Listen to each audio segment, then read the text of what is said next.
শফিউল আলম প্রধানের বক্তৃতা পছন্দ করেন এমন লোক কলকাতা সিটি কর্পোরেশনের সম্ভবত সবচেয়ে দীর্ঘতম তিনি ছিলেন এইচ.টি. ইমাম। তাহলে যে মির্জাফরের এই 23শে জুন পলাশীর প্রান্তরে একদল বিশ্বাসঘাতকতার ষড়যন্ত্র এবং চক্রান্তে আমরা স্বাধীনতা হারিয়েছিলাম, আজাদি হারিয়েছিলাম। আমার গলায় হাতে পায়ে সেগুল পরিয়ে দেওয়া হয়েছিল। ভাগ্যের কি নির্মম পরিহাস!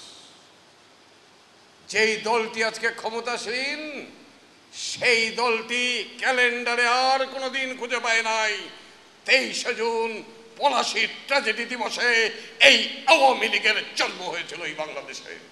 হিন্দুস্তান তার প্রয়োজনে আমাকে সাহায্য করেছে, হয়তো আমারও প্রয়োজন ছিল। আমাদের সামনে পথ দেখানোর বহু ব্যক্তিত্ব আছেন, যে ব্যক্তিত্বগুলোকে নিয়ে তাদের কথা নিয়ে ঐক্যবদ্ধ হয়ে আমাদের এগিয়ে যেতে হবে। এগিয়ে যেতে হবে কার বিরুদ্ধে? জনগণ তো এগিয়েই আছে, জনগণ তো সুসংগঠিতই আছে, শুধু নেতৃত্বের প্রয়োজন। আড়াই বছরে এই সরকার বাংলাদেশের ফাউন্ডেশন, প্রতিটি ইনস্টিটিউশন ধ্বংসপ্রাপ্ত করেছে। রাজ্জাক ভাইয়ের কথা বলছিলাম, আজকে ওনার বিচারাঙ্গনের কি অবস্থা? এখানে কোনো লোকের কোনো রকম আস্থা কি আপনাদের আছে বাংলাদেশের বিচার ব্যবস্থার প্রতি? কোনো আস্থা নাই বাংলাদেশের বিচার ব্যবস্থার প্রতি। বাংলাদেশের প্রশাসন দলীয়করণ করে ধ্বংস করা হয়েছে। বাংলাদেশের বিশ্ববিদ্যালয়গুলি শুধুমাত্র দলীয় ভিত্তিতে নিয়োগপ্রাপ্ত করছে টিচারদের। ফার্স্ট ক্লাস ফার্স্টকে বাদ দিয়ে সেকেন্ড ক্লাস থার্ডকে ঢাকা বিশ্ববিদ্যালয়ে চাকরি দেওয়া হচ্ছে, কারণ তিনি ছাত্রলীগের ক্যাডার।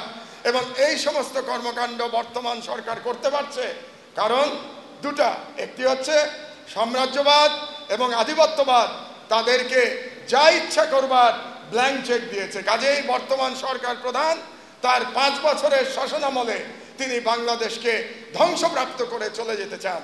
এই কারণেই তিনি পাচ্ছেন এক, এবং বিরোধী দলে দুর্বলতা তাদেরকে আরো সুবিধা করে দিয়েছে। কারণ বাংলাদেশের প্রধান বিরোধী দলগুলো এই সরকারের বিরুদ্ধে তেমন কোনো আন্দোলন এখন পর্যন্ত গড়ে তুলতে পারেনি। যে ধরনের অনৈতিক, যে ধরনের লুটপাট এই সরকার আড়াই বছরে করেছে, তাতে এই সরকারকে বহু আগেই বিদায় করা আবশ্যক ছিল, কিন্তু আমাদের ব্যর্থতা যে আমরা সেটা করতে পারিনি।